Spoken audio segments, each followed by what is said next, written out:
할렐루야.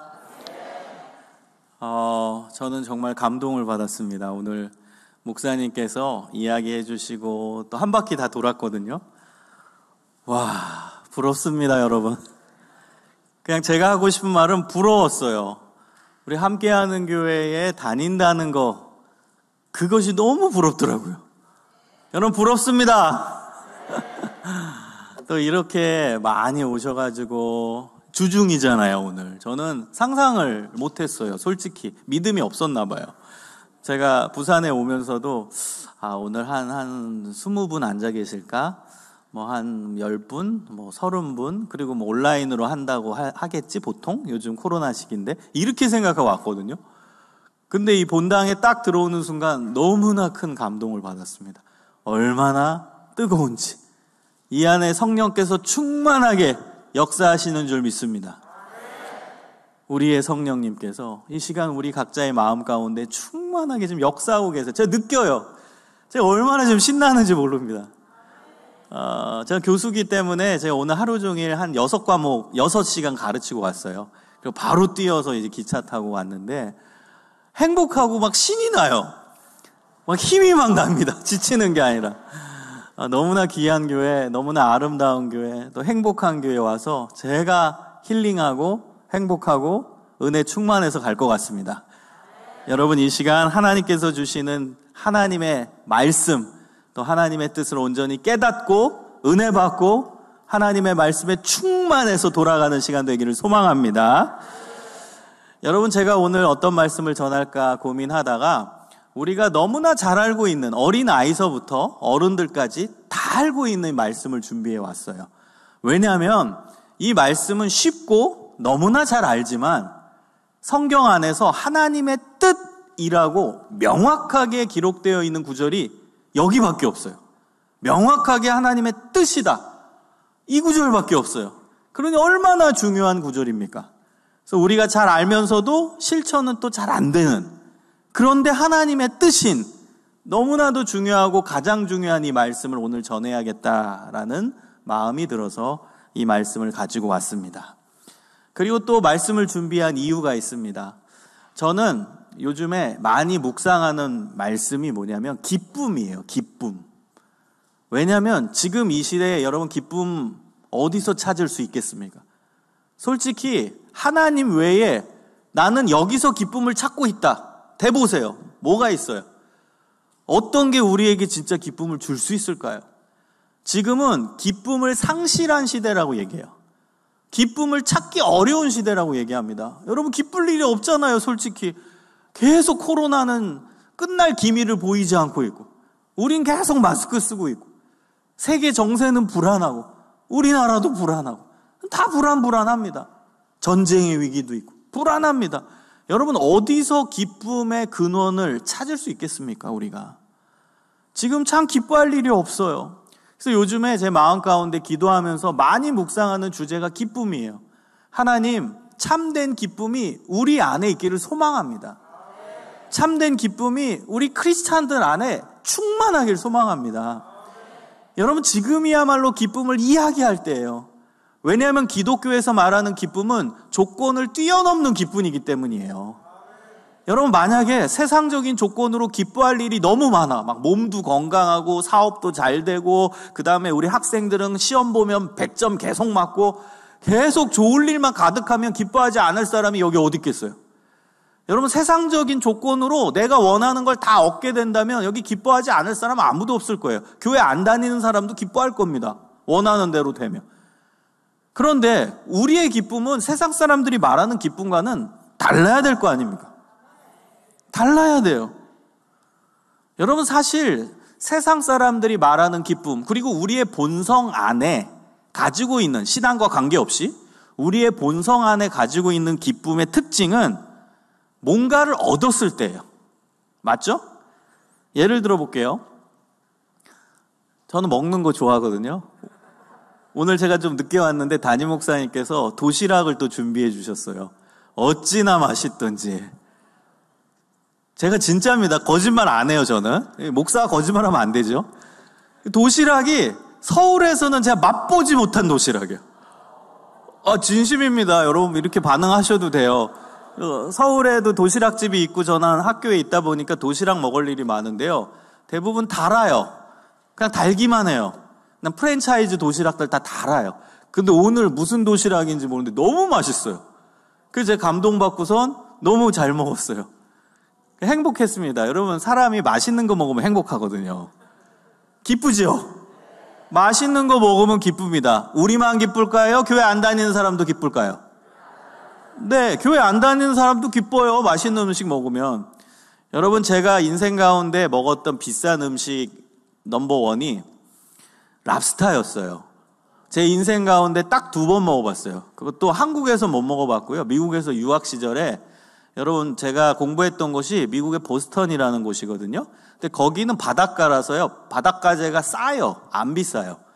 그래서 어느 집에 방문 갔더니 거기 있는 분이 대접하겠다고 랍스타를 시장에서 사와서 쪄주셨어요.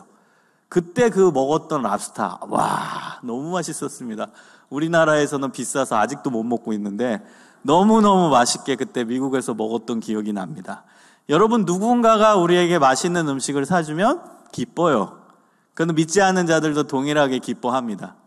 재미있는 얘기 좀 해드릴게요. 여러분 반응이 너무 좋으셔서 원고에 없는 내용 해드릴게요. 또 제가 뭘 먹었을 때 기뻤냐?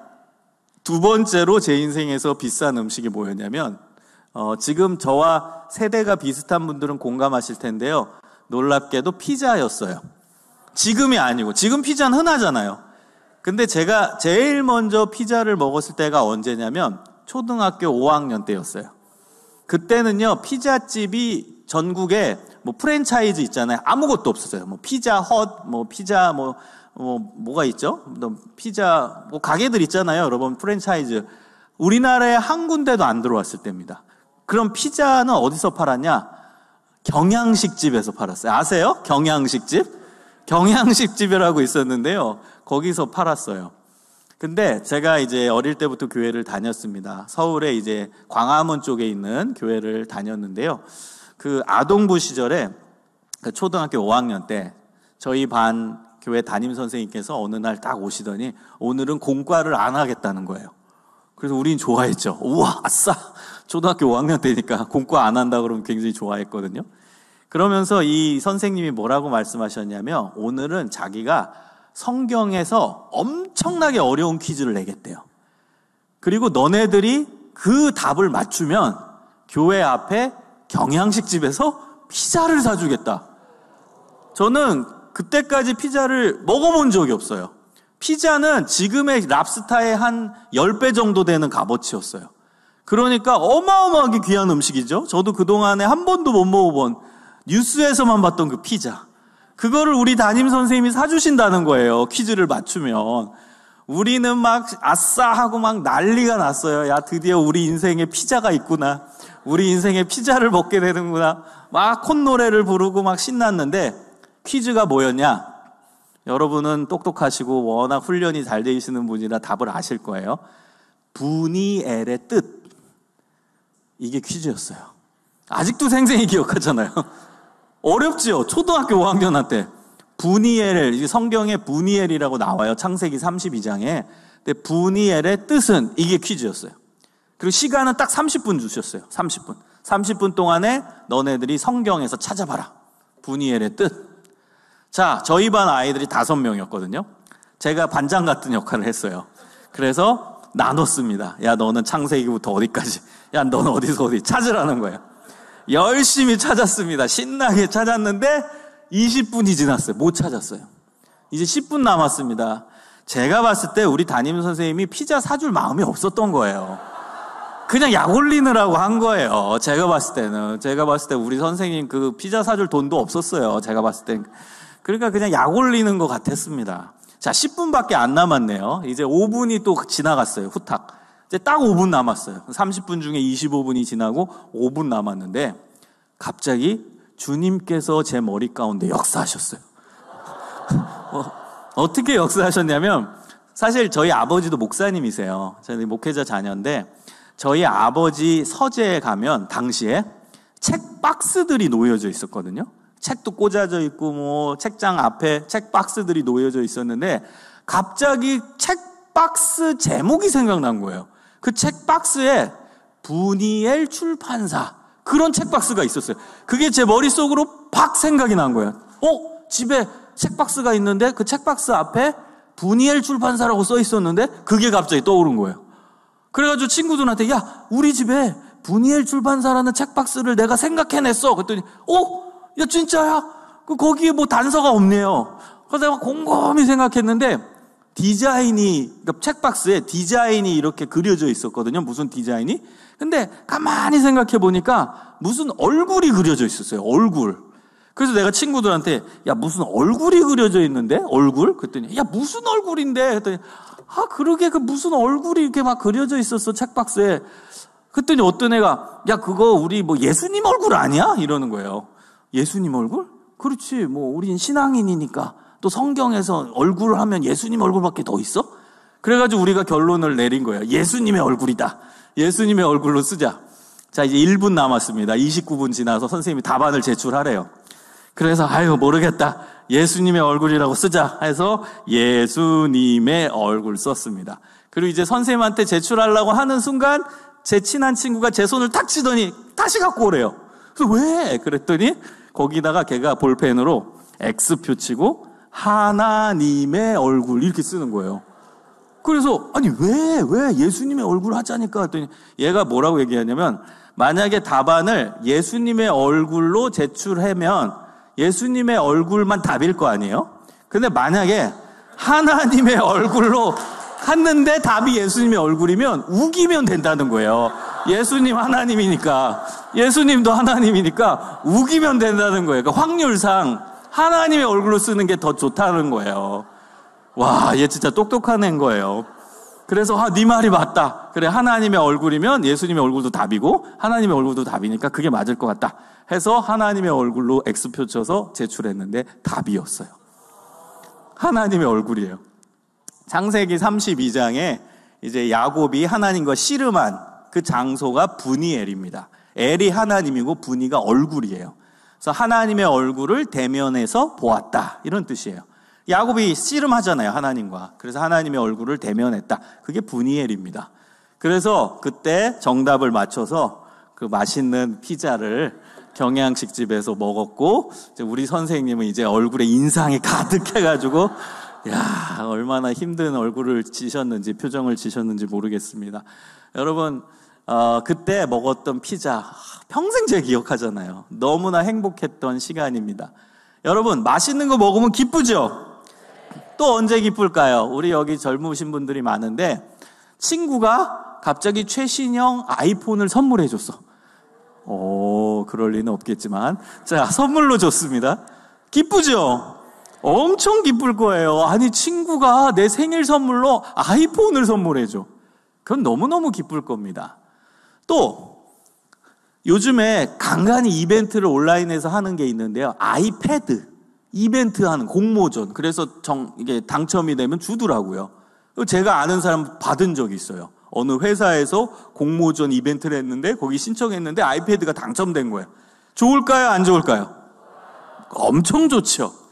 여러분, 이런 선물 외에도 우리 여기 입시 준비하는 우리 청년들은 뭐 재수하거나 삼수하거나 혹은 여기 고등학생이 있으면 대학 입시 준비하잖아요. 대학 입시에서 합격하면 기분이 좋을까요? 안 좋을까요? 엄청 좋죠. 나는 원래 수능 시험을 보면은 한 200점 나왔는데 갑자기 280점이 나왔어요. 300점 만점에. 그래가지고 원하는 대학에 진학을 해요. 그럼 너무너무 기쁘죠. 그리고 여기 직장인도 있는데 계속 내가 원하는 직장에 떨어졌다가 이번에 지원했는데 합격했어. 엄청 기쁘겠죠. 그 다음에 또 뭐 해볼까요? 상상해보는 거예요. 우리의 기쁨의 근원이 어디 있는지 지금 찾아보는 거예요. 여러분, 서울도 집값 비싸지만 부산도 엄청 비싸잖아요. 그런데 우리 그 청약에 당첨됐어. 어때요? 이제 기분이 더 좋아지죠? 청약에 당첨된다. 이거는 지금 로또라고 얘기하는데 청약에, 원하는 아파트 청약에 당첨이 됐다. 너무너무 기쁠 겁니다. 여러분, 공통점을 발견했나요? 맛있는 거 먹을 때, 그리고 원하는 핸드폰을 얻었을 때, 아이패드를 얻었을 때, 대학교에 진학했을 때, 직장에 들어갔을 때, 아파트 청약에 당첨됐을 때 공통점이 뭐예요? 원하는 걸 어떻게 한 거예요? 얻을 때. 여러분, 우리는 원하는 것을 얻을 때, 원하는 것을 가졌을 때, 내가 가지고 싶은 것을 내 품에 품게 되었을 때, 그때 우리는 기쁘다라고 얘기합니다. 그리고 그 기쁨은 행복의 조건입니다. 여러분, 행복과 기쁨은 같이 가는 거예요. 맞죠? 기쁘면 행복해요. 행복하면 기쁘고. 여러분, 행복한데 슬픈 사람 있어요? 없어요. 기뻐야 행복한 거예요. 다시 말하면 기쁨의 조건은 행복이고 행복의 조건은 기쁨입니다. 두 개는 연결되어 있어요. 자, 우리 깊이 있게 한 번 더 생각해 봅시다. 그러면 여러분, 이 기쁨이라는 거, 우리가 느끼는 거, 믿지 않는 자도 느끼고 우리도 느끼는 이 기쁨을 잘 분석해 보면 느낌이에요. 감정이에요. 여러분, 기쁨은 느낌이죠. 갑자기 찾아오는 거예요. 뭔가를 얻었을 때, 원하는 걸 가졌을 때 생겨나는 감정, 생겨나는 느낌이, 그게 기쁨입니다. 그래서 제가 분석을 해보니까 기쁨은 강요될 수가 없더라고요. 여러분, 만약에 슬퍼하고 있는 사람한테 야, 기뻐해, 기뻐해. 그럼 갑자기 그래, 기뻐. 이런 사람 있어요? 갑자기 막 억울한 일이 있어서 막 땅을 치고 있는 사람한테 야, 기뻐하라니까 웃어. 야, 기뻐, 웃어. 그러면 그래, 우습게 기쁘다. 이래요? 그렇게 안 돼요. 왜냐하면 기쁨은 느낌이기 때문에. 기쁨은 감정이기 때문에. 기쁨의 감정이에요. 그래서 기쁨은 절대 강요될 수가 없어요. 슬퍼하는 사람한테 기뻐하라고 말할 수 없어요. 우울한 사람한테 갑자기 기뻐하란다고 헤헤거리면서 웃을 수가 없다라는 거예요. 그러면 여기서 문제를 발견해요. 우리의 문제. 여기서부터 우리가 걸려요. 크리스찬으로서. 왜냐하면 우리는 원하는 것을 얻었을 때 기쁨이라는 감정이 몰려와서 행복한데 감정은 유지되어 식어요. 이게 문제라는 거예요. 그 감정이 식으면 기쁨이 사라지고 행복감도 느끼지 못한다는 거예요. 이게 문제예요. 그리고 이게 우리에게 걸려요. 크리스찬으로서.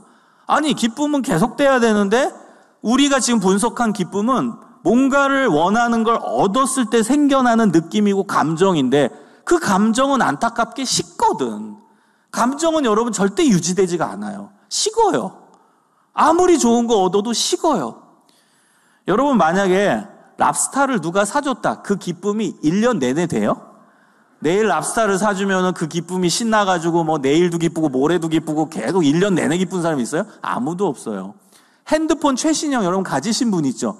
그거 원하는 거 가졌다고 1년 내내 기쁘고 2년 내내 기쁘고 맨날 방방 뛰고 다니는 사람 있어요?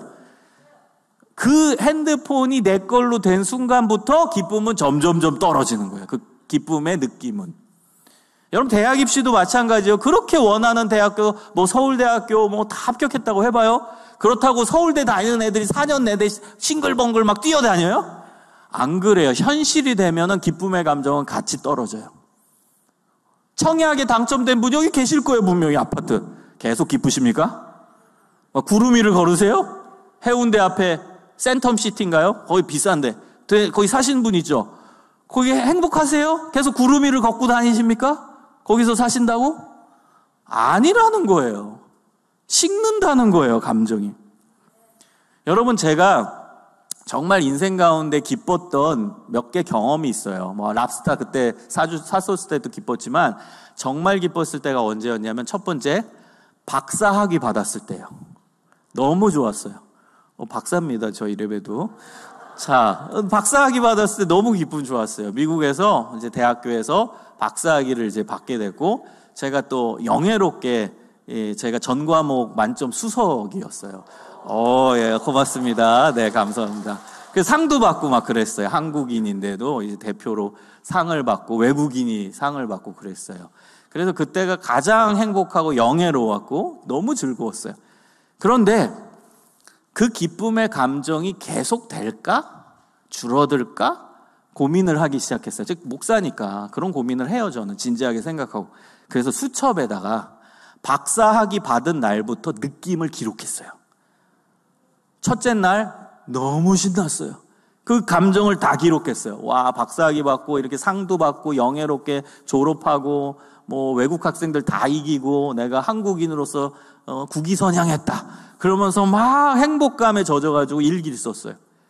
둘째 날 또 썼고, 셋째 날 놀랍게요. 그 기쁨의 감정이 며칠 갔을 것 같아요, 여러분? 맞춰보세요. 제가 다 기록해놨어요. 증거가 있어요. 한 달, 어우, 많이 쓰셨네요, 한 달. 반년? 어우, 그렇지 않아요. 제가 답을 말씀드릴게요. 19일 갔어요, 19일. 여러분, 19일 지나니까 20일째 제가 일기를 썼는데 뭐라고 쓴 줄 아세요? 이제 뭐 할지 고민이 된다. 이렇게 썼더라고요. 그러니까 19일 지나니까 기쁨의 감정은 하나도 없고, 이제 박사학위 받았는데 뭐 하지?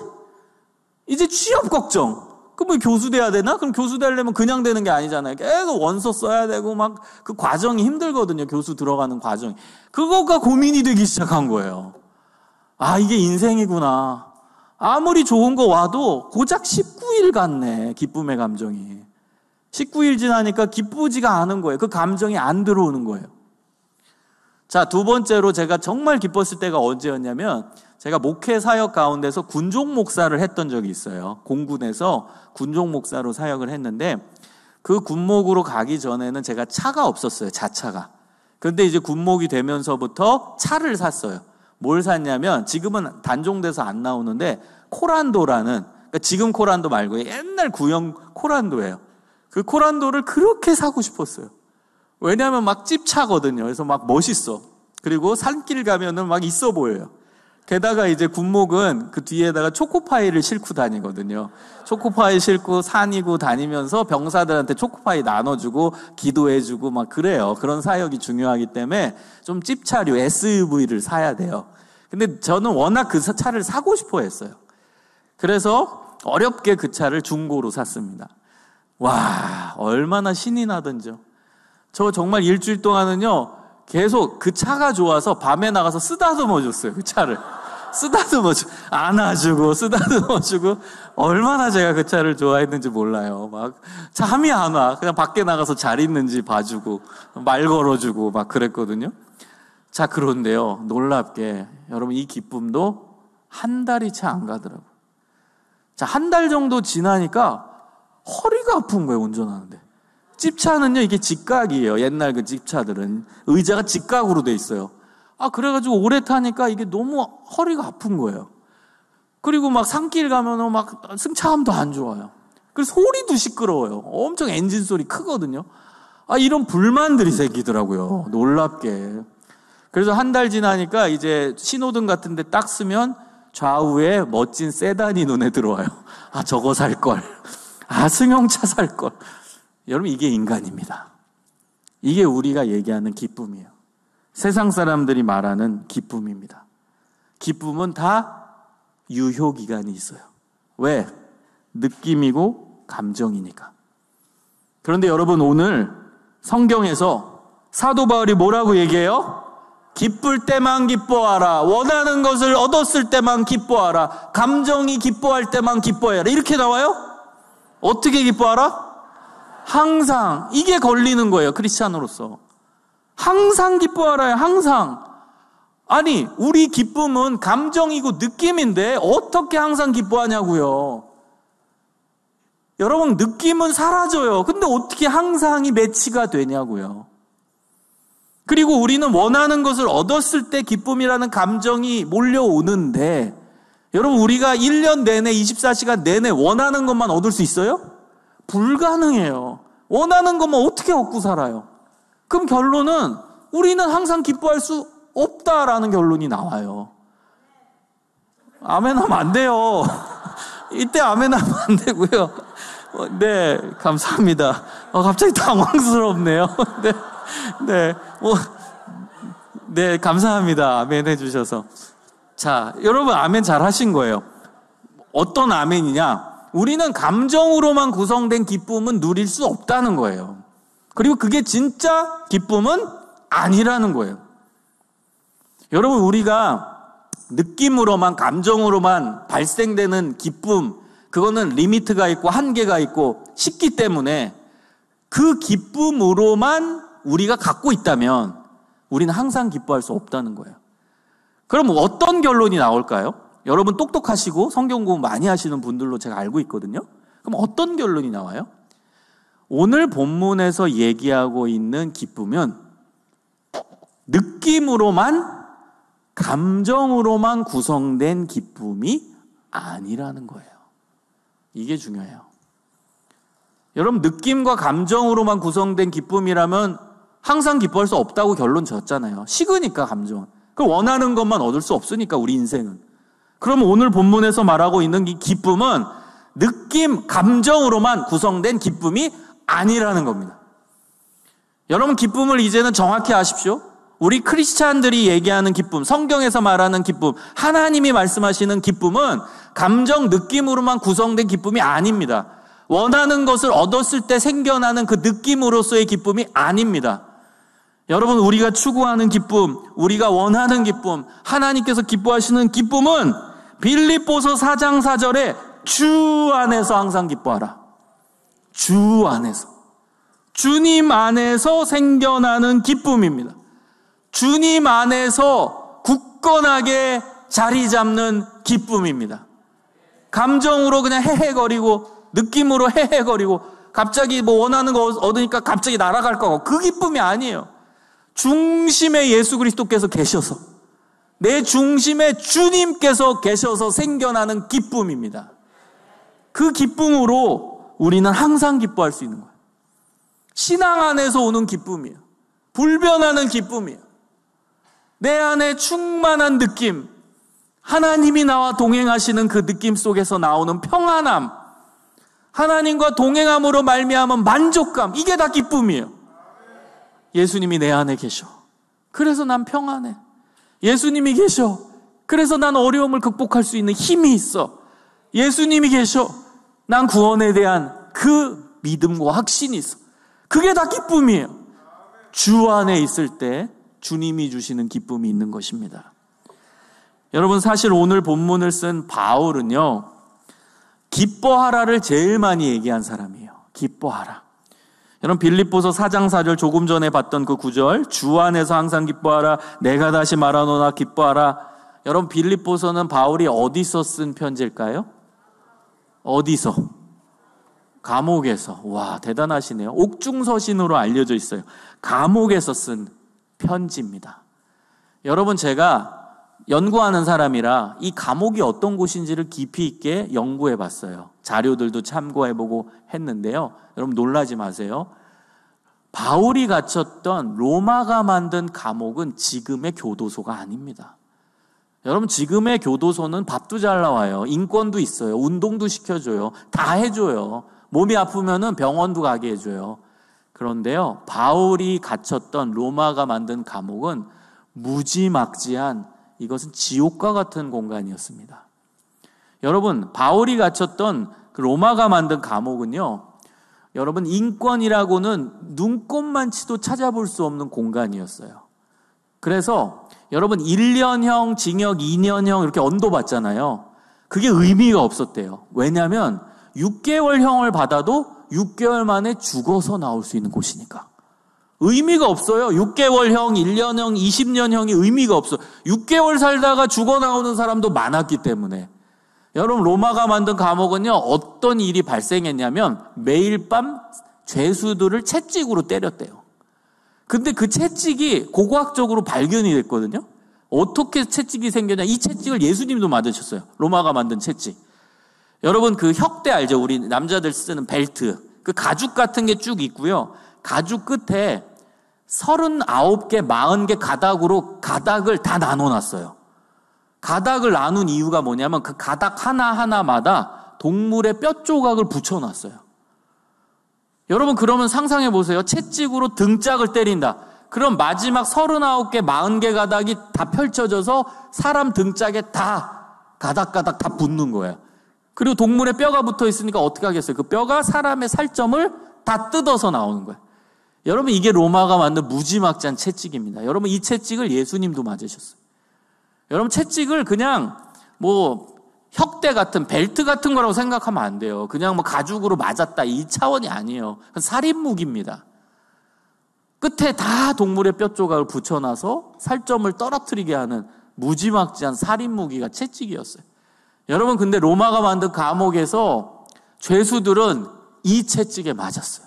밤마다. 여러분이 바울이라고 가정해 봅시다. 그럼 밤에 맞았겠죠. 바울도 맞았어요. 그러면은 방에 들어와서, 그 감옥의 방에 들어와서 잠이 들 수가 있었겠어요? 우리 조금 여기 상처 나도 쓰라려서 잠이 안 오는데, 그 무지막지한 채찍을 맞았는데 잠이 오겠어요? 잠이 안 와요. 신음소리가 낭자했다라고 로마 문헌이 기록해요. 신음소리가 낭자예요. 밤마다 지옥이에요. 지옥의 고통이에요. 막 소리치고 막 아프다고 난리를 치는 거예요. 근데 문제는 뭐냐? 그 다음날 또 때려요. 여러분, 사람이 어디 까지거나 다치면은 그 상처가 나으려면 적어도 일주일이 지나야 딱지가 않잖아요. 그런데 지금 상처 투성인데 다음날 피딱지가 조금 얹으려는 그 찰나에 또 때리는 거예요. 그럼 어떻게 되겠어요, 상처가? 상처 위에 또 상처, 또 터지다가 골마요. 골문 곳마다 이제 나병이 침투하는 거예요. 여러분, 나병 알죠? 한센시병. 옛날 성경에는 문둥병. 그게 문둥병 바이러스가 침투하는 거예요. 그래서 로마가 만든 감옥의 죄수들은 나병 환자들이 많았어요. 그래서 죽어서 나오는 경우들이 많았어요. 여러분, 배너 영화 아시죠? 배너 영화 그걸 보여주잖아요. 그 배너의 엄마, 배너의 누이 동생이 로마가 만든 감옥에 갇히잖아요. 거기서 어떤 병 걸려요? 나병 걸리잖아요. 그게 그 현실을 보여준 거예요, 정확하게. 여러분, 그게 바로 로마가 만든 감옥의 모습입니다. 여러분, 그곳에서 바울이 채찍에 맞고 신음소리 낭자한 그곳에서 제일 많이 한 말이 뭐라고요? 기뻐하라. 이게 말이 돼요, 여러분? 채찍 맞고선 기뻐하라. 지금 피가 낭자하는데 죽을 똥 살똥인 상황에서 제일 많이 이야기하고 있는 내용이 기뻐하라. 여러분, 기쁨은 느낌과 감정이 아니라는 걸 아셨겠죠? 여러분, 예를 들어 내가 지금 채찍에 맞았어. 지금 죽을 똥탈똥 피가 그냥 낭자해. 그런데 하하 기쁘다. 하하하 기뻐. 이런 사람 있어요? 그 미친 사람이에요. 그래서 여러분, 여기서 말하는 기쁨은 절대 느낀 감정이 아니에요. 우리가 몸이 아프고 팔 부러졌는데 하하 웃으면서 아유 기쁘다, 난 성경에서 기뻐하라고 했으니까 하하 기쁨의 느낌이다, 이런 사람은 없어요. 그건 이상하게 적용한 거예요. 여러분, 그런 기쁨이 아니에요. 막 갑자기 기쁨, 막 감정으로 내가 기쁨을 만들어야지 인위적으로, 그 얘기하는 거 아닙니다. 성경에서 말하는 기뻐하라는. 여러분, 감정 느낌으로 구성된 기쁨이 아니에요. 여러분, 바울은요, 예수님 만난 이후에 진짜로 우리가 얘기하는 뭘 얻었을 때 생겨나는 기쁨은 완전히 포기한 사람이에요. 뭔가를 누리면서 생겨나는 기쁨을 완전히 포기한 사람이 바로 바울입니다. 예수님을 믿은 이후에 그의 삶은 고난의 연속이었어요. 다 고난입니다. 여러분, 고린도후서 11장 23절에서 27절을 보면은 바울이 얼마나 고생스러운 삶을 살았는지 자신의 삶을 요약한 구절이에요. 제가 읽어드릴게요. 고린도후서 11장 23절에서 27절입니다.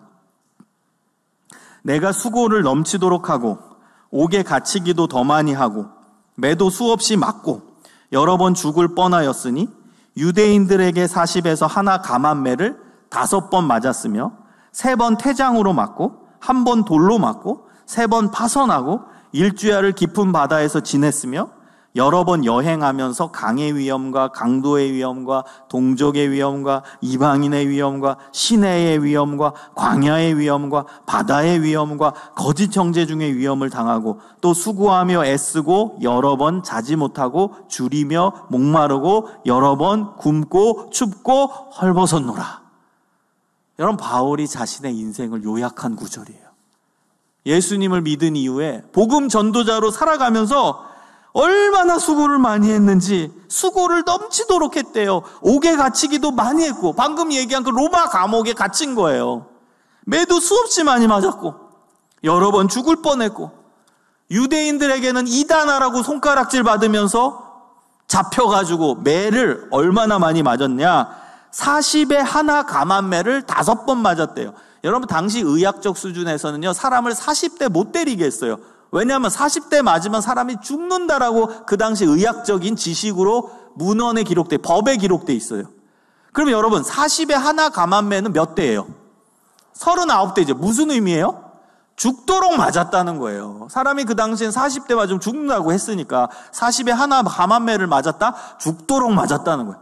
죽도록 5번이나 맞았대요. 인생 가운데. 그리고 태장, 여러분 태장이 뭐예요? 엉덩이 맞는 거예요. 얼마나 수치스러운 일입니까? 엉덩이 맞는 거. 3번 태장으로 맞고 돌로 맞았어요. 그 다음에 복음 전하느라고 바닷가를 다니다가 파손했대, 배가. 일주야를 헤맸대, 바닷 가운데. 표류했대요. 그런 일도 있었고, 선교 여행하면서 강이 넘쳐서 죽을 뻔한 경험, 강도도 만나고, 그 다음에 유대인들도 자기를 싫어하니까 동족이 날 죽이려 하는 위험, 이방인들도 예수 전한다고 죽이려고 하는 이방인의 위험, 시냇가 건너가도 넘어져서 죽을 뻔한 위험, 광야에서 먹을 게 없고 목말라서 죽을 뻔한 위험, 바다에서 표류하다가 죽을 뻔한 위험, 거짓 형제들이 나를 모함해서 죽을 뻔한 위험, 수고하며 애쓰고 여러 번 잠도 못 자고 줄이고 목마르고 굶고 춥고 헐벗었다. 여러분, 이게 바울의 인생입니다. 여러분, 이 가운데서 기쁨으로 이야기가 나올까요? 기쁨의 노래가 나올까요? 감정으로 구성된, 느낌으로 구성된 기쁨이 나올까요? 안 나와요. 그건 인간이 아니에요. 만약에 이 안에서 느낌으로, 감정으로 기쁨을 내가 만들어내겠다? 불가능합니다. 인간으로서. 감정은 강요될 수 없기 때문에. 그래서 여러분, 바울이 누리고 있던 기쁨은, 바울이 얘기하고 있는 기쁨은 신앙 안에서 오는 기쁨이지 우리가 뭔가 감정으로 만들어낸 기쁨이 아니라는 거예요. 여러분, 이제 우리의 과제입니다. 그럼 어떻게 우리 안에, 주 안에서의 기쁨을 계속 유지할 수 있을까? 우린 주 안에서의 기쁨도 사실은 왔다 갔다 하잖아요. 은혜 받을 때는 주 안에서 기쁘지요. 그러나 또 바깥에 나가면 주 안에서의 기쁨이 또 줄어들어요. 그리고 세상 일 치다 보면 또 주 안에서의 기쁨이 좀 적어지는 경향이 있어요. 그럼 우리의 과제도, 그럼 주 안에서의 기쁨을 항상 인지하고 느끼고 그 기쁨을 내가 생각 속에 견지하고 믿음으로 항상 받아들이고 사는 비결이 뭘까? 이게 우리의 과제예요. 바울처럼 어떻게 그 신앙 안에서 오는 기쁨을 유지할까? 그걸 견지할까? 인식할까? 인지할까? 놓치지 않고 살까? 이게 우리의 신앙의 과제입니다. 여러분, 그 답이 바로 오늘 본문에 나와 있습니다. 여러분, 항상 기뻐하는 비결은 쉬지 말고 기도하고 범사에 감사하는 겁니다. 이게 비결이에요. 여러분, 사도 바울은 가르침 가운데 3가지를 언급하는 가르침의 방법이 있습니다. 소위 3분법이에요. 3분법. 여러분, 3분법은 히브리식 사고라고 해요. 유대인들은요, 뭘 얘기할 때 3개를 언급해요. 근데 그 유대인의 경향성이 우리 한국인들한테도 있어요. 여러분, 예를 들어 목사님이 설교하시는데 첫째, 둘째까지 하면 뭔가 부족하죠. 셋째, 그러면 안정감이 오죠. 넷째, 다섯째 하면 반칙입니다. 그건 너무 많이 하시는 거고, 딱 셋째까지 하면은 우리는 평안하게 느껴져요. 이게 3분법이에요. 이게 사실은 유대인들의 사고법이거든요. 근데 우리 한국인들도 3분법에 대해서 좋게 생각하고 안정감을 누려요. 그래서 사도 바울은 이 히브리적 사고를 갖고 있었기 때문에 유대인이니까 3분법으로 그의 가르침들을 해나갑니다. 하나님의 메시지를 전할 때 3분법으로 메시지를 전할 때가 대부분이에요. 바울은. 자, 예를 들어 볼게요.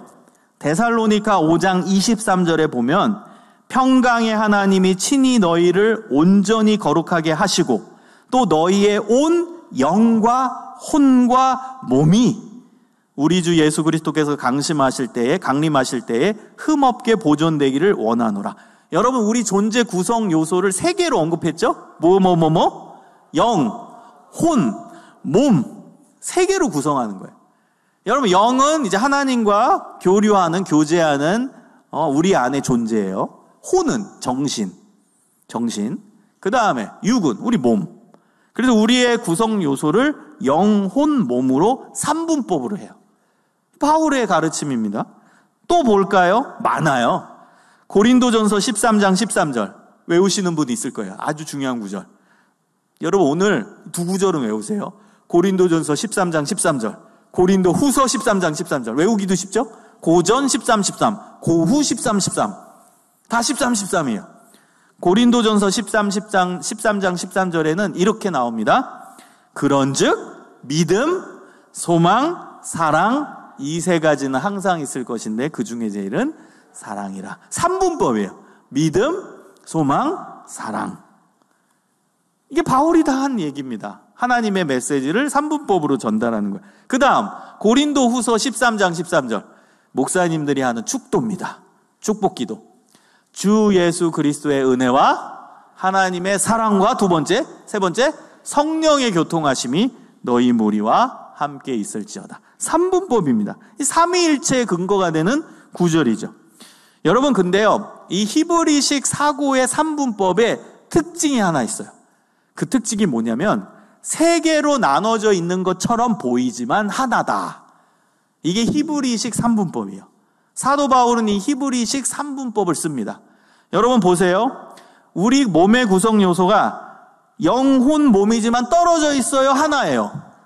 존재는 하나예요. 그러니까 세 개를 얘기했지만 영혼 몸은 떨어져 있는 게 아니라 하나의 존재로 묶여져 있는 거예요.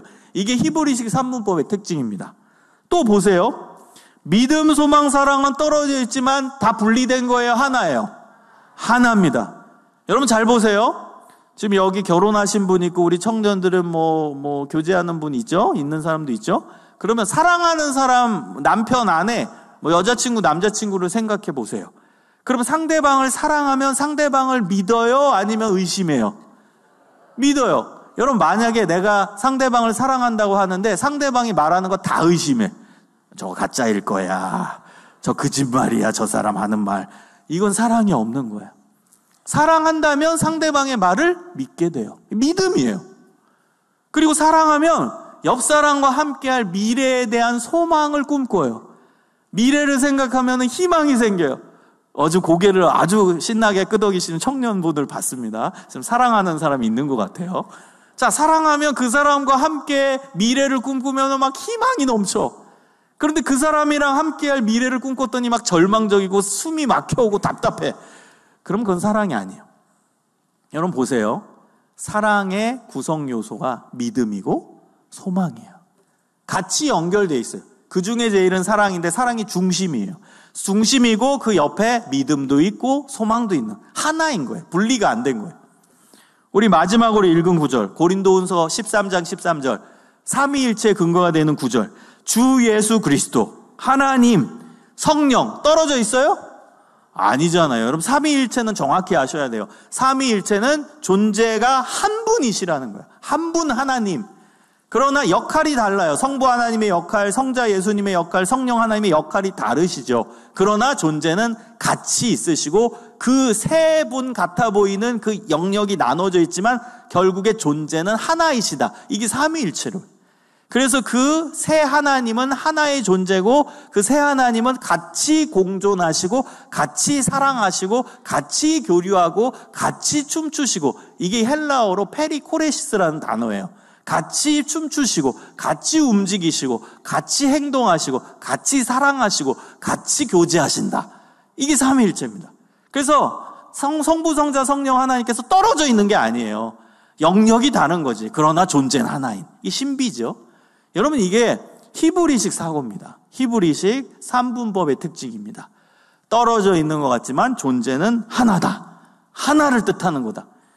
여러분 그렇다면 오늘 사도 바울의 가르침도 3분법이에요.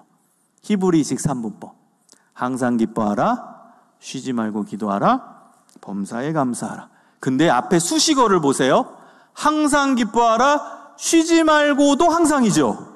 쉬지 말고는 항상이에요. 범사도 항상이죠. 여러분 범사가 뭐예요? 매사에, 모든 순간 이런 뜻이에요. 그럼 앞에 수식어를 항상으로 다 바꾸면 돼요. 그러면 항상 기뻐하라, 항상 기도하라, 항상 감사하라.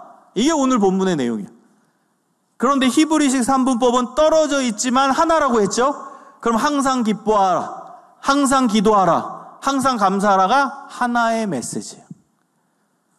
여러분 그러면 항상 기뻐하는 사람은 항상 기도하는 사람이고 항상 기도하는 사람은 항상 감사하는 사람입니다. 이게 연결돼 있어요. 하나예요. 항상 기도하는 사람은 항상 기뻐하는 사람이고, 항상 기뻐하는 사람은 항상 감사하는 사람이에요. 그리고 항상 감사하는 사람이 항상 기뻐하는 사람이고, 항상 기뻐하는 사람이 항상 기도하는 사람이에요. 여러분, 그렇다면 항상 기뻐하고 싶죠? 우리의 과제, 오늘 설교의 주제잖아요. 그럼 어떻게 해야 돼요?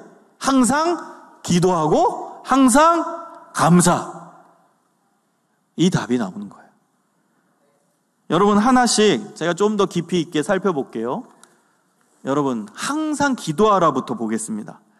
여러분, 우리가 또 항상 기도하라 했을 때 밥도 먹어야 되고 잠도 자야 되고 직장에서 일도 해야 되는데 어떻게 항상 기도합니까? 여러분, 이 항상 기도하라의 의미를 잘 생각하셔야 돼요. 그 의미는 기도하는 자세로 매일매일의 삶을 살고 시시때때로 하나님께 기도하라라는 의미입니다. 자, 두 가지를 얘기했어요.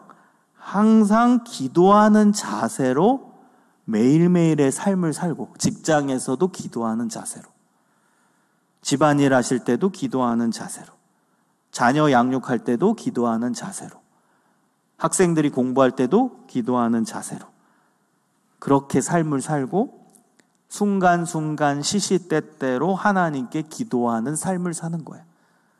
여러분, 우리가 교회 와서 기도하는 것도 있지만 생각 속에서 기도할 수 있고, 버스 타면서도 기도할 수 있고, 직장 가면서도 기도할 수 있고, 업무 보다가도 머릿속으로 기도할 수 있고, 시시때때로 순간순간 기도할 수 있어요. 기도할 수 있는 모든 때에, 하나님 찾을 수 있는 모든 순간에 기도하라는 거예요. 여러분, 저도 기차 타고 내려오면서 계속 기도할 수 있어요. 머릿속으로 계속 기도하죠. 또 목사님이 오늘 나오셨어요. 저 픽업해 주시러. 그러면 이제 스타렉스 타고 오면서도 머릿속으로는 대화하면서도 기도할 수 있고, 하나님 오늘 좋은 성도들 만나는데 힘 주시고, 하나님의 말씀을 온전히 전하게 해주세요. 계속 기도할 수 있는 거예요. 그래서 두 가지인 거예요. 여러분 꼭 기억하세요. 매일매일 매순간 기도하는 자세로 삶을 살고, 시시때때로 순간순간 하나님께 기도하는 삶을 사는 게 항상 기뻐하는 삶입니다. 그런데 여러분, 기도도요, 두 종류가 있습니다. 제가 깊게 들어가는 거예요. 기도도 두 종류가 있습니다. 어떤 종류가 있냐면, 내가 원하는 거, 내가 필요한 거, 삶을 살아가면서 필요한 게 있어요. 그렇죠? 그것도 기도해야 돼요. 하나님이 기도하라고 하셨어요. 그런데요, 내가 삶에서 필요한 기도를 할 때 그 기도라는 단어가 헬라어에서는요, 데오마이라는 단어로 쓰여져요. 여러분, 제가 어려운 두 단어를 알려드릴 겁니다. 성경 신약에서 기도하라라고 했을 때 두 가지 용어로 쓰여요. 헬라어로. 첫 번째 용어가 데오마이라는 단어고, 두 번째가 프로슈코마이라는 단어예요.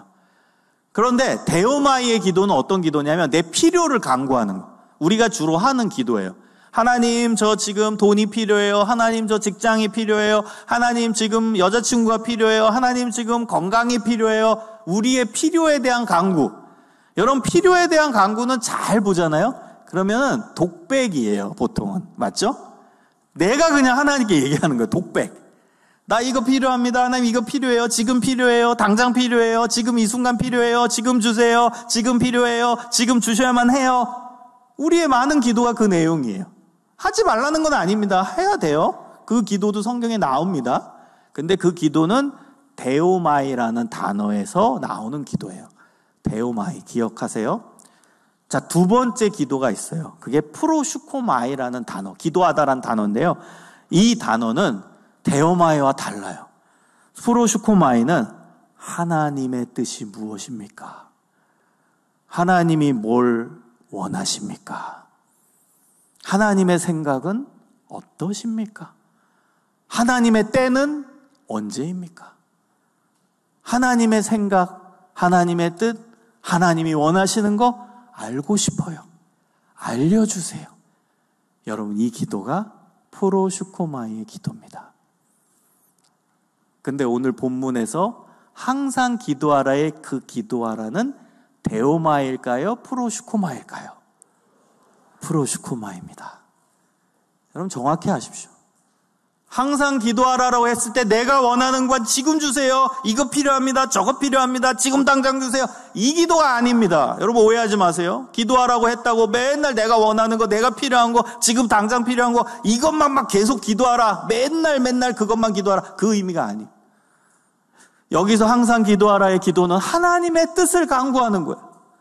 하나님 뜻이 무엇입니까?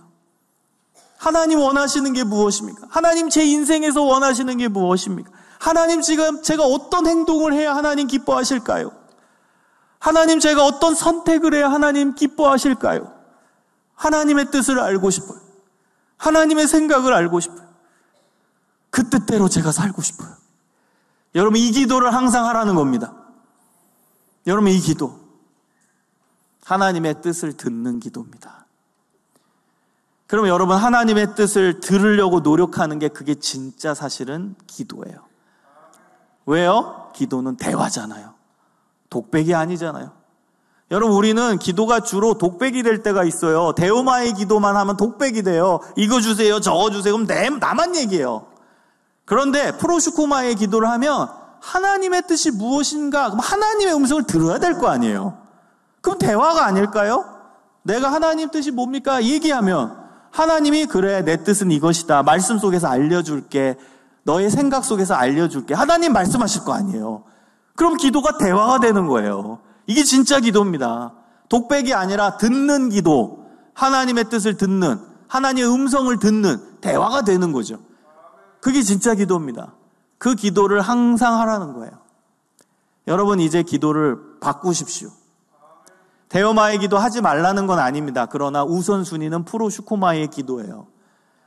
여러분 마태복음 6장 33절에도 나오죠. 너희는 먼저 그의 나라와 그의 의를 구하라. 그리하면 이 모든 것을 더하시리라. 그 구절을 잘 보잖아요. 그러면 너희는 먼저 우선순위를 얘기하는 거예요. 하나님의 뜻이 무엇입니까? 하나님의 나라가 뭡니까? 하나님의 의가 무엇입니까? 이게 프로슈코마의 기도예요. 그걸 먼저 기도하라라는 거예요. 먼저 그의 나라와 그의 의를 기도하라예요. 그 뜻이. 구하라가 기도하라예요. 그리하면 이 모든 건 그 마태복음 6장 위의 내용을 보면 생활 속에서 필요한 기도거든요. 무엇을 먹을까, 무엇을 마실까, 무엇을 입을까 염려하지 말라. 그 구절이 그 앞 구절에 나와요. 그러면 우리가 인생 속에서 살면서 하나님 먹을 거 주세요, 입을 거 주세요, 살 곳 주세요. 이게 데오마의 기도잖아요. 그러면 그 기도의 제목도 더하실 거다. 이런 뜻이에요. 너희는 먼저 하나님의 뜻과 하나님의 생각을 듣는 프로슈코마의 기도를 해라. 그리하면 데오마의 기도도 들어줄 것이다. 이 모든 것을 더하시라. 이 뜻입니다. 그러니까 우리가 우선순위로 기도해야 될 것은 뭐예요? 프로슈코마의 기도인 거예요. 하나님의 뜻이 뭡니까? 하나님 원하시는 게 뭡니까? 듣고 싶어요. 그 음성을 듣길 원합니다. 여러분 그리고 그렇게 기도하면 하나님 알려주세요. 내 생각 속에서 알려주시고 사람을 통해 알려주시고 말씀 속에서 알려주세요. 그럼 알려주신 대로 사는 거예요. 그 뜻을 알려주셨으면 그대로 살아가는 거예요. 그러면은 이 사람은 항상 기도하는 삶을 사는 거예요. 여러분 이렇게 매 순간 살아간다면 이 사람의 신앙의 수준이 어떨 것 같습니까? 여러분 매일 데오마의 기도만 하고 이거 주세요, 저거 주세요, 저 지금 위로가 필요해요, 저 지금 직장에서 직장 상사가 저한테 욕했어요, 막 억울해요, 막 이런 기도만 한다. 그러면요 그 기도는요 자기 합리화하는 기도가 돼요. 여러분 직장 생활하면서 내가 뭐 피해봤다 이렇게 느끼는 분 있죠. 그런데 객관적으로 보면 그 사람도 그렇게 느낄걸요? 나도 너 때문에 상처받았어. 근데 우리는 다 아전인수격으로 나는 잘못한 게 없어. 하나님 위로해 주세요. 하나님 지금 위로가 필요해요. 뭐 필요할 때 있죠. 그럼 맨날 그런 기도만 드린다고 해보세요. 그러면 그 기도는요 자칫 잘못하면 자기 합리화의 도구가 돼요. 그리고 이거 주세요, 저거 주세요, 지금 필요합니다. 저 지금 아파트 당첨돼야 돼요. 하나님 지금 청약돼야 돼요. 하나님 지금 돈이 이게 필요한데 지금 주셔야만 합니다. 이런 기도만 드리면요 기도가 자칫 잘못하면 자기 욕심의 도구가 됩니다. 그래서 여러분 기도도 하는 것도 중요하지만 잘하는 게 더 중요해요.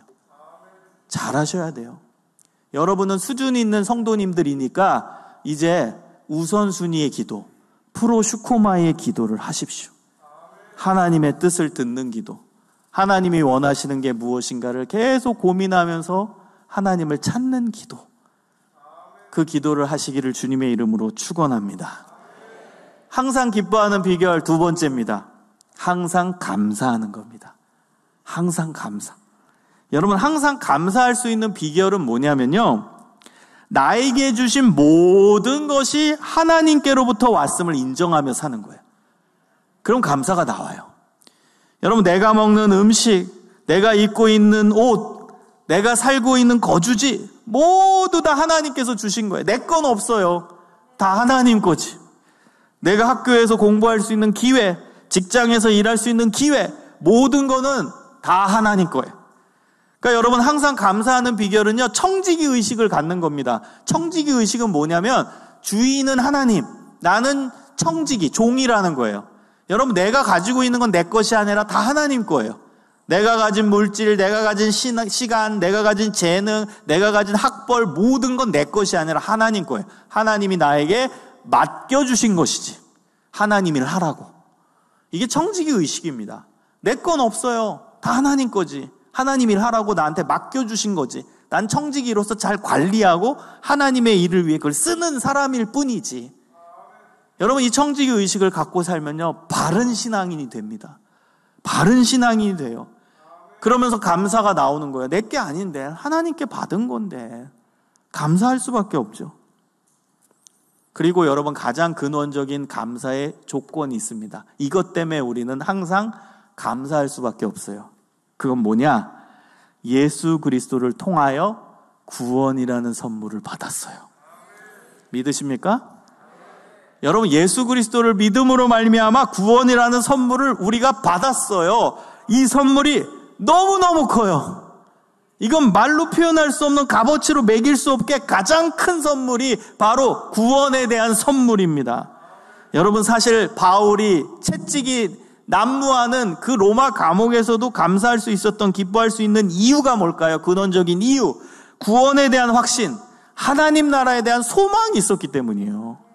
여러분, 빌립보서 3장 20절 21절에 보면 바울이 이렇게 고백합니다. 우리의 시민권은 하늘에 있다. 나의 시민권은 이 땅에 있는 게 아니라 하늘에 있다. 하나님에게 있다. 나는 천국 갈 사람이다. 내 이 몸 죽어도 난 괜찮아. 왜? 내 영은 하나님께로 가니까 나는 하나님과 동행하며 영원히 살 거야. 이 구원에 대한 확신이 바울에게는 뜨겁게 있었어요. 그러니까 이 땅에서 좀 불편하고 밥도 못 먹고 채찍에 맞고 막 아파도 그 구원이라는 선물, 구원받음에 대한 그 생각을 하고 그걸 기대하니까 능히 이겨낼 수 있었던 거예요. 능히. 여러분, 빌립보서 3장 14절에도 바울이 고백합니다. 표대를 향하여 그리스도 예수 안에서 하나님이 위에서 부르신 부름의 상을 위하여 달려가노라. 내 상은 이 땅에 있지 않아. 내 상은 이 아파트가 아니야. 내 상은 여기서 뭐 좋은 차 굴리는 게 아니야. 내 상은 하늘에 있어. 나는 하나님이 주시는 그 상을 위해 열심히 이 땅 가운데서 주님을 위해 살 거야. 여러분, 바울은 그 상을 기대하고 있는 거예요. 하늘의 상, 하나님이 천국에서 주실 상. 그러니까 이 땅 가운데 힘들고 그다음 채찍에 맞고 돌에 맞고 해도 능히 이겨낼 수 있는 거예요. 이 땅 가운데서 고난을 당한들 고작 7, 80 인생 아니겠냐. 고작 7, 80 인생. 난 영원이라는 시간을 보고 살아가는데, 하나님과 함께 살아갈 그 영원이라는 세계를 꿈꾸는 사람인데 이깟 7, 80 인생 가는데 견디면 되지. 난 영원이라는 시간 속에서 하나님과 행복하게 살 건데. 이 믿음이 바울에게 있었다는 거예요. 나는 천국 시민권자다. 나는 구원받았다. 나는 영원히 하나님과 살아갈 존재다. 이게 그 중심에 있었어요. 바울 중심에. 그러니까 능히 어려움을 다 이겨낼 수 있었어요. 여러분, 바울뿐만이 아닙니다. 우리의 초대교회 선배들, 신앙의 선배들도요, 어떻게 살았냐? 여러분, 이탈리아 로마에 가면요, 카타콤이라고 있어요. 카타콤 들어보셨죠? 여러분, 카타콤이, 카타가 이제 전치사거든요. 언더라는 뜻이 아래, 콤이 무덤이에요. 무덤 아래, 이런 뜻입니다. 여러분, 무덤은 지금도 으시시해서 안 가려고 하잖아요. 그러면 이건 동서고금을 막론하고 무덤은 다 무서운 공간이에요. 그래서 사람들이 잘 안 와요. 그래서 그 당시에도 로마가 만든 그 무덤, 그 공동묘지에 사람들이 안 왔어요. 무서우니까.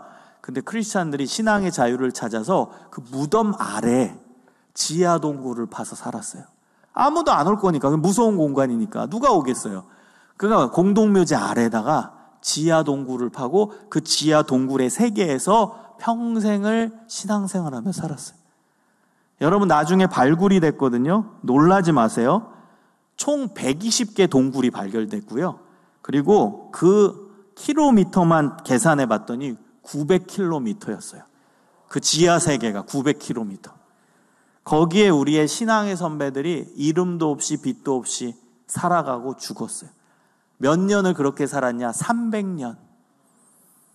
3대입니다. 3대에 걸쳐서 그렇게 사는 거예요.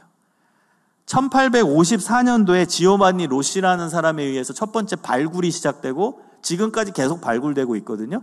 근데 지금까지 시신이 600만 구가 발견됐어요. 여러분, 그 지하 세계에서 우리의 신앙의 선배들이, 크리스찬들이 그렇게 살았어요.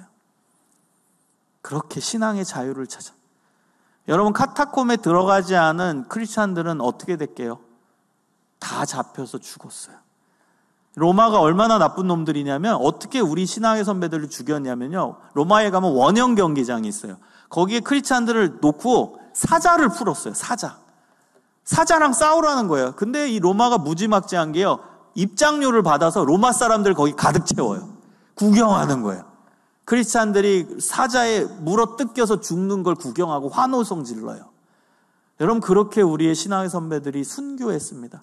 순교의 방법이 두 개였어요. 사자밥이 되든지 아니면은 그 옆에다가 로마 원형 경기장 옆에 십자가를 만들어서 거기에 매달아서 불태워서 죽였어요. 화형. 우리의 선배들이 그렇게 순교했어요. 화형 당하든지 사자밥이 돼서 죽게 하든지. 근데 이 로마의 황제가 얼마나 이 비열한 인간이냐면요, 그 로마 원형 경기장 옆에다가 황금마차를 만들어 놨대요. 이거 로마 문헌에 실제 기록되어 있는 내용입니다. 황금마차를 딱 준비해 놓고 불타기 직전, 화형당하기 직전에 이야기하는 거야. 너 지금이라도 예수님 안 믿는다고 해. 그러면 저기 황금마차에 태워서 부귀영화를 누리게 해줄게. 너는 이제 인생 다시 로또 당첨되는 거야. 너 예수만 안 믿는다고 해. 부정해, 지금 이 순간. 그럼 저 황금마차 태워서 너의 평생을 부귀영화를 내가 보장해 줄게. 로마 황제가. 이렇게 유혹을 했어요. 근데 놀랍게요, 그 수많은 우리 크리스찬들, 하나님을 믿었던 백성들이 단 한 명도 배신한 사람이 없었다는 사실, 그거 아십니까? 단 한 명도 없었어요. 단 한 명도 그 마차에 타지 않았어요. 여러분, 이분들이 어떻게 그런 신앙적 결단, 우리의 목숨이 제일 중요함에도 불구하고 그 고통, 불타는 고통, 살이 찢기는 그 고통을 상상할 때 그 무서움이 얼마나 컸겠어요, 인간적으로. 근데 어떻게 그걸 극복하고 순교의 자리로 갈 수 있었을까요? 그 카타콤에서 그 굶어 죽으면서까지 그 무덤 아래서 어떻게 신앙생활하며 살 수 있었을까요? 여러분, 이분들 마음 가운데는 구원에 대한 믿음, 그거 하나 때문에 견딘 거예요. 난 구원 받았어. 지금 이 인생 견디면 돼. 견디면 7, 80 아니겠냐? 뭐 이게 1000년이니 2000년이니 7, 80만 참자. 그리고 어른들은 지금 한 30대, 40대 됐으면 한 10년만 참자. 당시에 기대 수명이 한 50대였어요. 그럼 한 30살 된 분은 야, 한 10년, 20년만 참으면 난 주님 나라가 견디는 거예요. 그 주님 나라 생각하며, 천국 생각하며, 구원받을 거 생각하며, 나 지금 불타서 죽게 되는데 딱 1시간만 참자. 그럼 난 죽을 거야. 내 영혼은 지금 바로 1시간 후에 하나님과 함께 있어. 참는 거야, 끝까지. 구원이라는 이 선물, 구원받았음에 대한 그 믿음, 그거 갖고 붙잡고 견디는 거예요. 순교의 자리로 가는 거예요. 어려운 인생 견뎌내는 거예요. 여러분, 예를 들어 볼게요. 지금 제 수중에 1조 원이 있다고 해보세요. 1조 원. 상상도 안 되죠? 1조 원. 그런데 도둑 맞았어요. 10,000원 도둑 맞았어요. 10,000원. 나 지금 재산이 1조 원인데 10,000원 도둑 맞았네요. 그럼 우울할 사람 있어요, 여기서? 울 사람 있어요? 10,000원. 10,000원 너무 작다. 100만 원이라고 합시다. 내가 지금 재산이 1조 원인데 100만 원 도둑 맞았어요. 그러면 슬퍼가지고 내 100만 원 어떻게 100만 원 이럴 사람이 있어요? 아무도 없을 겁니다. 여러분, 왜 그럴까요? 1조 원이 너무 크니까 고작 그 100만 원이 의미가 없는 거예요. 구원이라는 선물이 너무 크니까 우리 인생 가운데 겪는 고난이 별거가 아니게 되는 거예요. 여러분, 우리의 구원받은 이 선물이 너무 크니까, 너무 놀라우니까 살면서 몸이 좀 아파도, 살면서 좀 고난 당해도, 살면서 경제적으로 위기가 와도 별거 아니게 되는 거예요. 1조 원 중에 고작 100만 원 손해보는 거예요. 여러분, 이 비유를 꼭 잊지 마십시오. 우리는 1조 원과 비교도 안 될 어마어마한 선물, 구원이라는 선물을 받은 존재예요. 이 땅에서의 어려움 견딜 수 있어요. 불평 안 할 수 있어요. 이 구원이라는 선물을 잘 보세요. 변해요, 안 변해요? 내 감정에 따라 변해요? 오늘 내가 기분이 업돼 있으니까 난 구원받았고 내일은 우울하니까 구원 못 받았어요? 아니잖아요. 구원이라는 선물은 내 감정과 상관없이 불변해요. 변함없어요. 그 사실은. 그래서 우리가 항상 감사하는 거예요. 왜? 구원이라는 선물은 변함이 없는데 변함이 없는 선물을 내가 받았거든. 그러니까 나도 변함없이 감사할 수 있는 거예요. 구원이라는 선물이 변하지 않거든. 그러니까 내 감사도 변할 수가 없는 거예요. 이건 팩트, 사실이니까. 구원받은 거가 사실이니까. 내 상황과 관계없이, 내 감정과 관계없이 계속 난 구원받은 자니까. 그래서 항상 감사할 수 있는 거예요. 사랑하는 여러분, 감사는 표현해야 돼요. 하나님께 감사를 표현하세요. 구원받았음에 대한 감사를 표현하시고 나에게 주신 모든 것 감사하세요. 감사는 표현해야 돼요. 그리고 여러분, 하나 더 생각할 것은 기독교 신앙은요, 하나님과의 관계와 이웃 간의 관계가 연결돼 있어요. 하나님 사랑, 이웃 사랑이 연결돼 있잖아요. 수직적으로는 하나님과의 관계, 수평적으로는 인간과의 관계가 연결돼 있거든요. 이게 기독교 신앙의 내용입니다. 여러분, 무슨 얘기냐? 하나님께 감사하는 사람은 사람들한테도 감사를 표해요. 하나님을 찬양하는 사람은 인간관계에서도 서로 찬양이 뭐예요? 인간관계에선 칭찬이에요. 서로 칭찬합니다. 여러분, 어떤 사람이 나는 하나님을 찬양합니다. 근데 사람들은 비난해. 인간관계. 이거는 진짜 신앙을 갖췄다고 말할 수 없는 거예요. 하나님께 감사한다고 맨날 감사를 얘기하는데 인간관계에서는 맨날 불평만 해. 그것도 그 신앙이 정확한지 의심해 봐야 돼요. 하나님과의 관계와 이웃 간의 관계가 연결돼 있어요. 그럼 여러분 보세요. 하나님께 항상 감사하는 사람은 사람들 사이에서도 감사할 수 있어요. 감사를 표해야 돼요. 여러분, 가정 안에서 서로 감사하세요. 교회 식구들끼리 서로 감사하세요. 감사합니다. 여러분, 감사합니다라는 말을 아끼지 마세요. 교회 안에서 조금 옆에 누가 주셔도 감사합니다. 도와주셔도 감사합니다. 그냥 옆에 있어만 줘도 감사합니다. 집사님 계셔서 감사합니다. 장로님 계셔서 감사합니다. 성도님 계셔서 감사합니다. 천국 교회가 이루어지는 거예요. 감사를 표현하세요. 여러분, 하나님께서 기뻐하시는, 항상 기뻐하는 삶을 살아가기 위해 항상 기도하고 항상 감사하는 저와 여러분이 되시기를 소망합니다. 여러분, 마지막으로 제가 하나의 좋은 샘플 한 명을 소개하려고 합니다. 여러분, 혹시 안수현 의사라고 아십니까? 나중에 유튜브에서 쳐보세요. 안수현 의사. 이분에 관련된 영상, 영화 다 제작이 됐어요. 책도 있어요. 그 청년 바보 의사 1, 2 두 개가 나와 있어요. 그 청년 바보 의사. 그 의사의 이름이 안수현입니다. 여러분, 그 책은요, 안수현 의사가 쓴 게 아니라 안수현 의사가 글을 남긴 것들을 다른 사람이 엮어서 낸 책입니다. 왜냐하면 이 안수현 의사는 벌써 이 세상 사람이 아니기 때문입니다. 여러분, 이분은요, 고려대 의과대학을 졸업하고 내과 전문의로서 육군 28사단 사단 의무대에서 평범하게 근무했던 군의관이었어요. 여러분 중에 군의관 아는 사람 없죠? 평범해요. 군의관은 알 수가 없어요. 그냥 평범한 의사. 갓 전문의를 딴 아무도 알려지지 않은 의사. 무명의 의사. 그냥 군의관이었어요. 그런데 이분이 군의관으로 사역하다가 병사들 이제 훈련하거든요. 사격 훈련. 그때 같이 나갔어요. 그리고 풀밭에서 병사들과 함께 식사를 하다가 그만 유행성 출혈열에 걸려요. 근데 몸이 부실했던 것 같아요. 유행성 출혈로 지금 죽지 않거든요. 웬만하면 다 사는데 이분은 유행성 출혈열에 걸려서 고생하다가 결국 돌아가셨어요. 33살의 나이로. 평범한 의사. 아무도 알아주지 않는 갓 전문의 딴 평범한 군의관이었어요.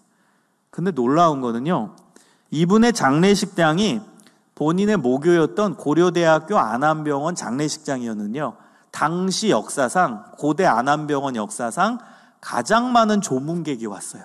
4천여 명이 왔어요. 이건 신기록이었어요, 당시. 이분은 유명한 정치가도 아닙니다. 유명한 의사도 아니에요. 아무도 모르는 33살의 젊은 의사입니다.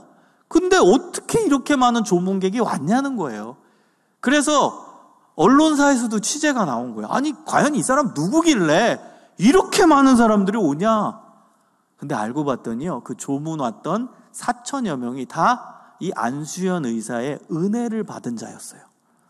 여러분, 이 의사는요, 신실한 하나님의 일꾼이었어요. 영락교회 청년이었거든요. 신실한 하나님의 일꾼이었어요. 신실한. 너무너무 신실하다 못해 이건 예수님의 삶이라고 표현할 수밖에 없는 아름다운 삶이었어요. 그는 오늘 본문에 나온 항상 기뻐하라, 항상 감사하라, 항상 기도하라를 실천하신 분이에요. 여러분, 이분은요, 딱 출근할 때 병원에 있는 모든 사람한테 감사를 표했대요. 지나가는 간호사, 임상병리사, 심지어는 그 병원 앞에 구두 닦기 아저씨한테도 감사합니다 하고 인사하고, 항상 감사를 표현하고 하나님께 감사하고 주변 사람들한테 감사를 표현하는 사람이었대요. 그리고요, 그 감사를 말로만 하는 게 아니라 주변 사람들한테 그렇게 선물을 잘 줬대요. 무슨 선물을 줬냐? 신앙서적, 그 다음에 당시에는 찬양 CD. 지금은 CD 잘 안 듣는데 당시 이제 CD 아시죠? 찬양 테이프, 찬양 CD를 주변 사람들한테 수시로 감사합니다 하고 선물을 줬대요. 환자들한테도 선물 줘요. 간호사한테도 선물 줘요. 동료 의사들한테도 선물 줘요. 다 그렇게 선물을 베푸는 사람이었대요. 그리고 이분은 항상 기도하는 사람이에요. 하나님, 오늘 어느 환자를 만납니다. 하나님의 뜻이 무엇입니까? 프로슈코마의 기도.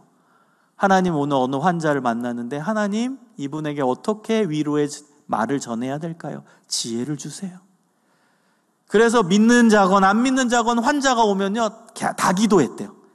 여러분, 환자들은 마음이 가난하잖아요. 그러니까 믿지 않는 환자가 있어도 수술 직전에 저는 크리스찬입니다. 당신을 위해 기도하고 싶은데 괜찮을까요? 그럼 거기다 대고 싫어요 이런 사람 있겠어요? 다 아픈 사람인데 나를 위해 의사가 기도해 준다는데 누가 안 좋아하겠어요? 예, 기도해 주세요. 그거 다 기도해 줬대요. 환자만 기도한 게 아니라 환자 가족들한테도 기도하고, 그렇게 예수님의 삶을 산 거예요. 항상 기도하고 항상 감사를 표현하고. 그래서 이분의 은혜를 받은 자들이 이분이 돌아가셨다는 소식을 듣고 다 몰려온 거예요. 구두 닦기 아저씨도 몰려왔어요. 임상병리사, 누나, 언니, 동생 다 왔어요. 그리고 환자들도 다. 여러분, 이분이 얼마나 놀라운 사람이었냐면요, 환자 신방까지 했대요. 퇴원하면. 여러분, 그런 의사 봤어요? 내가 몸이 아파서 병원 갔는데 내가 괜찮은지 한 달 후에 우리 집에 신방 오는 의사 봤어요? 여러분, 이런 멋있는 삶을 살았어요. 예수님 같은 삶.